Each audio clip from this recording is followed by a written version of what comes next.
এই স্পেনের বিপক্ষে যে গোল করা যায় না, এটা আসলে অনেক আগে থেকে সবাই আসলে এই কথাটা বলে আসছিল। এবং আর্জেন্টিনার যে দুর্বলতার জায়গাটা ছিল, আর্জেন্টিনা এই পুরো টুর্নামেন্টেই কিন্তু তারা আসলে কামব্যাক করে করে প্রতিটা সময় গিয়েই আসলে কিন্তু ওই শেষ মুহূর্তের গোলে গিয়ে আসলে তারা ম্যাচটা শেষ পর্যন্ত বের করে নিয়ে এসেছে। এবং এখানে কিন্তু বড় পার্থক্য করে দিয়েছিলেন লিওনেল মেসি। তবে এই স্পেনের যে ডিফেন্স লাইন ছিল, বিশেষ করে মিড এবং ডিফেন্স, সেখানে রদ্রি বড় একটা ভূমিকা পালন করেছেন। আর্জেন্টিনার এই ধরনের পারফরমেন্সের পিছনে মূল কারণ বলে কি মনে হয় আপনার কাছে? ফারদিন, যে কথাটা বলছিলেন, আসলে বিশ্বকাপ ফাইনাল যেরকম একটা ফাইনাল দেখার অপেক্ষায় ছিল পুরো বিশ্ব, বিশেষ করে আর্জেন্টাইন ফ্যানরাও আর্জেন্টিনা হেরে গেছে এটার জন্য তো একটা দুঃখ নিশ্চয়ই তাদের আছে। তবে তার থেকে বড় দুঃখটা মনে হয় যে এরকম একটা দৃষ্টিকটু যে একটা ফুটবল খেলেছে আর্জেন্টিনা, এটার জন্য মনে হয় তাদের মন খারাপটা বেশি থাকার কথা। কারণ আপনি যদি তৃতীয় স্থান নির্ধারণী ম্যাচের কথাও চিন্তা করেন, ইংল্যান্ড এবং ফ্রান্সের যে ম্যাচটা হয়েছে 10 গোলের ম্যাচ, এবং সেই ম্যাচে আসলে যে পরিমাণে উত্তেজনা হয়েছে বা সেই ম্যাচ থেকে যে পরিমাণে বিনোদনটা আসলে এসেছে, সেই বিনোদনটা কিন্তু ফাইনাল থেকে আসেনি। এবং আর্জেন্টিনা পুরোপুরি স্পেনের বিপক্ষে পুরোপুরি আউটপ্লেট ছিল এবং তারা আসলে খেলতেই পারেনি। তবে যদি বলেন যে আর্জেন্টিনা কি এটা আচমকাই এরকম খেললো, নাকি এটা আসলে হবারই কথা ছিল, এরকমটা আসলে হবারই কথা ছিল, তবে হয়েছে অনেকটা বেশি। কারণ এই স্পেন আসলে পুরো টুর্নামেন্ট জুড়ে কেবল একটা গোল হজম করেছে, সেটাও বেলজিয়ামের বিপক্ষে। এর আগে গ্রুপ পর্ব, রাউন্ড অফ 32, রাউন্ড অফ 16 এসে তারা একটা গোল হজম করেছিল বেলজিয়ামের বিপক্ষে। অর্থাৎ এই স্পেনের বিপক্ষে যে গোল করা যায় না, এটা আসলে অনেক আগে থেকে সবাই আসলে এই কথাটা বলে আসছিল। এবং আর্জেন্টিনার যে দুর্বলতার জায়গাটা ছিল, আর্জেন্টিনা এই পুরো টুর্নামেন্টেই কিন্তু তারা আসলে কামব্যাক করে করে প্রতিটা সময় গিয়েই আসলে কিন্তু ওই শেষ মুহূর্তের গোলে গিয়ে আসলে তারা ম্যাচটা শেষ পর্যন্ত বের করে নিয়ে এসেছে। এবং এখানে কিন্তু বড় পার্থক্য করে দিয়েছিলেন লিওনেল মেসি। তবে এই স্পেনের যে ডিফেন্স লাইন ছিল, বিশেষ করে মিড এবং ডিফেন্স, সেখানে রদ্রি বড় একটা ভূমিকা পালন করেছেন। পাউ কুবার্সি, কুকুরেয়া, তারা দুজন একটা বড় ভূমিকা পালন করেছেন। এই লিওনেল মেসিকে আসলে খেলতেই দেননি। এবং লিওনেল মেসির যে হিট ম্যাপটা দেখানো হচ্ছিল, বিশেষ করে প্রথমার্ধের পর, তিনি শুধুমাত্র ওই মাঠের মাঝখানের যে সার্কেলটা রয়েছে, সেই ওই জায়গাটাতেই কেবল তাকে ঘোরাফেরা করতে হয়েছে। এবং একটা দল বিশ্বকাপের ফাইনাল খেলতে এসেছে, সেই দলটা কিনা পুরো 90 মিনিট পর্যন্ত কোনো শট নিতে পারেনি। সেই দলটা প্রথম শট নিয়েছে 116 মিনিটে। অর্থাৎ এখানেই কিন্তু আর্জেন্টিনার যে দুর্বলতা, সব কিছুই কিন্তু এখানে আসলে ফুটে উঠেছে। পুরো ম্যাচ জুড়েই তাদের কেবলমাত্র 2টা শট, সেটাও তারা নিয়েছে ওই একটা গোল হজম করার পর।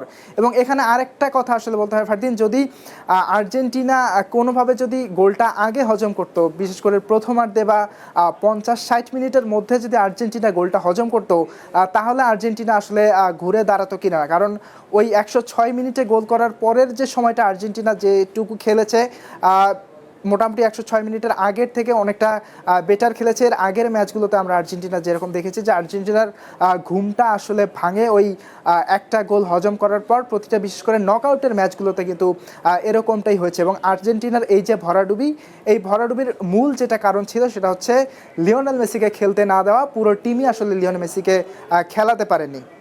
ফারদিন, যথার্থই বলছিলেন, আপনার কথা আমি শুনছিলাম।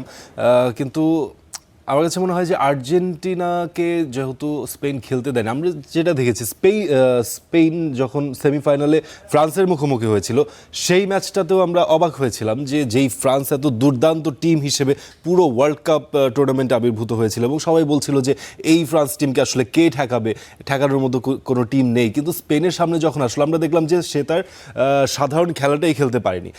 স্পেনের খেলাটা নিয়ে আমি আপনার কাছে একটু জানতে চাই, এটা আরেকটু বিশ্লেষণ করে যদি আমাদেরকে বোঝাতেন। স্পেন কিন্তু ফ্রান্স ম্যাচের আগে খুব আহামরি টিম হিসেবে আমার কাছে মনে হয়নি, বা অনেকের কাছেই মনে হয়নি। কেপ ভার্দের সাথে তারা ড্র করেছে, এ ধরনের পারফরমেন্স। কিন্তু ফ্রান্সের সামনে যখন স্পেন আসলো, স্পেন খুব অসাধারণ খেলেছে এমন না, তবে ফ্রান্সের ন্যাচারাল খেলা সে খেলতে দেয়নি, সেখান থেকে সে রেজাল্টটা বের করে নিয়ে এসছে। এই খেলাটা সম্পর্কে আমি একটু জানতে চাই। ফারদিন, স্পেন যে ফুটবলটা খেলে আসলে তারা বিশেষ করে তাদের যে ফুটবলাররা তাদের 7 থেকে 8 জন ফুটবলার কিন্তু লা মাসিয়ার যে একাডেমি, বার্সেলোনার একাডেমি, সেখান থেকে বেড়ে ওঠা, অর্থাৎ তাদের মধ্যে যে বোঝাপড়াটা সেটা অনেক ছোটবেলা থেকে। এবং এই যে তাদের যে কোচ দেলা ফুয়েন্তে, তিনিও কিন্তু এই দলটার বয়সভিত্তিক দল থেকেই কোচিং করিয়ে আসছেন, অর্থাৎ এই দলটাকে ছোট থেকে আসলে তিনি বড় করেছেন। এবং এই যে তাদের মধ্যে যে একটা সম্পর্ক, তারা যেভাবে টিম গেম হয়ে খেলে, এবং আপনি ফ্রান্স ম্যাচের কথা বলেন, সেই ম্যাচেরই যদি উদাহরণ দেই, সেখানে তারাও কিন্তু ওই ফ্রান্সকে আসলে খেলতেই দেয়নি। তারা কিভাবে খেলতে দেয়নি, তারা যখন গোল করলো এরপরেও কিন্তু তারা বলের নিয়ন্ত্রণটা তাদের ওপরেই রেখেছে, এবং তারা এই কাজটাই করে। এবং তাদের মিডফিল্ডের যে সবথেকে বড় শক্তি তিনি হচ্ছেন রদ্রি। এখানে স্পেন যে ফরমেশনটায় খেলে, তারা ডিফেন্সে 2 জনকে রেখে দেয় সেন্টার ব্যাকে, এবং তার ওপরের যে জায়গাটা সেখানে রদ্রি থাকেন ডিফেন্সিভ মিডফিল্ড যে জায়গাটা।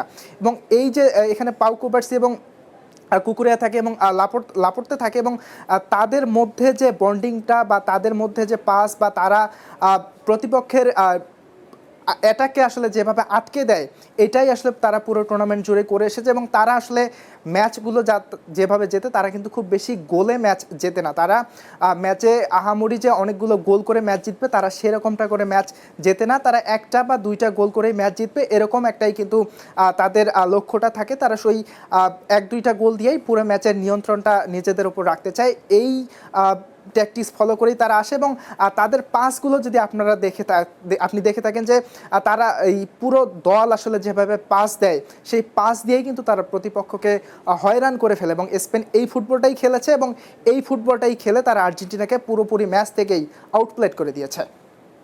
ফারদিন, এই ম্যাচ সম্পর্কে আপনি বলছিলেন, আসলে এই প্রশ্ন বা এই ম্যাচ নিয়ে অনেক ধরনের প্রশ্ন থাকবে। তবে আমি আরেকটি বিষয় আপনার নজর দৃষ্টি আকর্ষণ করতে চাই, সেটি হচ্ছে এই বিশ্বকাপে যেহেতু 48 টিমসের বিশ্বকাপ এই প্রথমবার হলো, অনেকগুলো অখ্যাত দল এখানে এসে অনেক ধরনের তারা পারফরমেন্স দিয়ে তাদের নাম বা তাদের সেই অবস্থানটা তারা তৈরি করেছে। যেই ছোট দলগুলো আসলে এই বিশ্বকাপে পারফর্ম করলো, তাদের পারফরমেন্স কেমন দেখলেন, সেই বিষয়ে যদি একটু জানাতেন।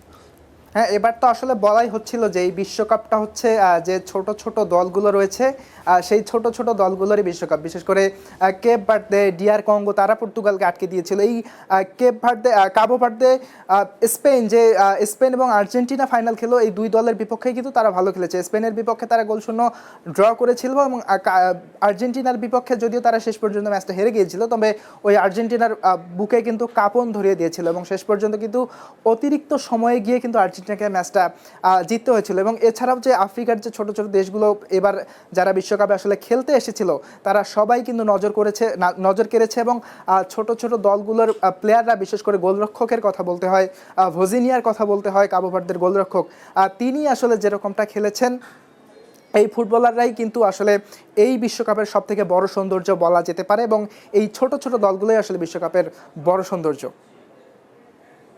সবুজ, আর্জেন্টিনার কি এইবার মানে আরও ভালো সুযোগ ছিল কিনা শিরোপা জেতার? কারণ মেসির শেষ বিশ্বকাপ, এরপর মেসি আর খেলবেন না, সেক্ষেত্রে আর্জেন্টিনার কি এই ধরনের সম্ভাবনা আর থাকবে কিনা শিরোপা জেতার? এটি কি আসলে একটি গোল্ডেন সুযোগ আর্জেন্টিনা হারালো কিনা, সেটি একটু বলবেন। এবং রেফারিং কেমন দেখলেন গতকাল ম্যাচে?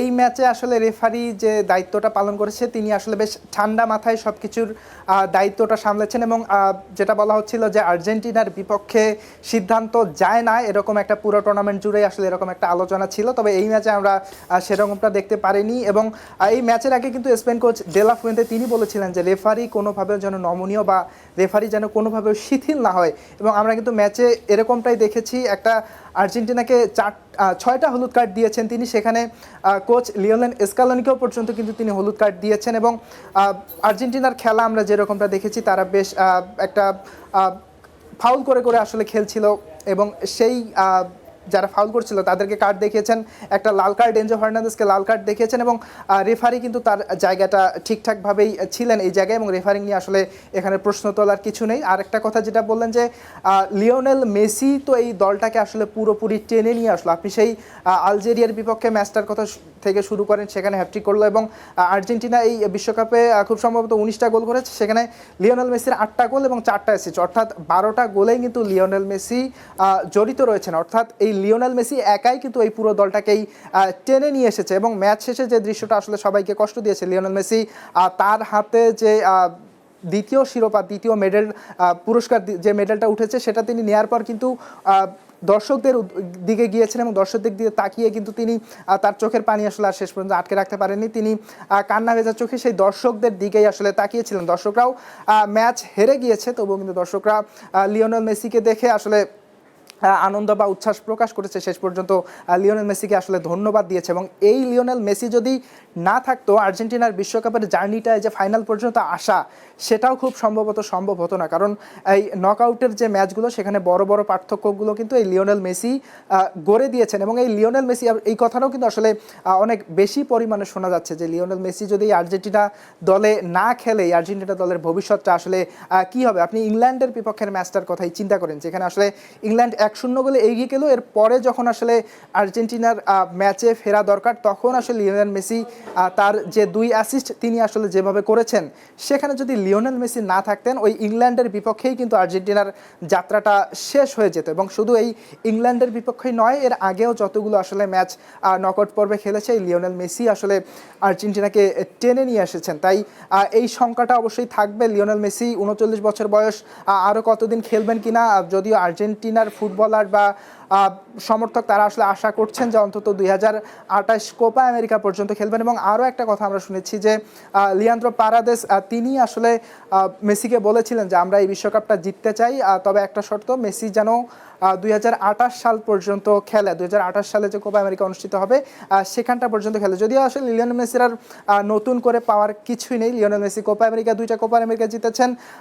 বিশ্বকাপে একটা জিতেছেন। তার যে গোল্ডেন বুট যেটা অধরা ছিল, সেটা কিন্তু এই বিশ্বকাপে এসেও শেষ পর্যন্ত হয়নি। তবে টানা দ্বিতীয় বিশ্বকাপ শিরোপার আশায় তিনি খেলতে নেমেছিলেন, যদিও সেটা তার শেষ পর্যন্ত সম্ভব হয়ে ওঠেনি।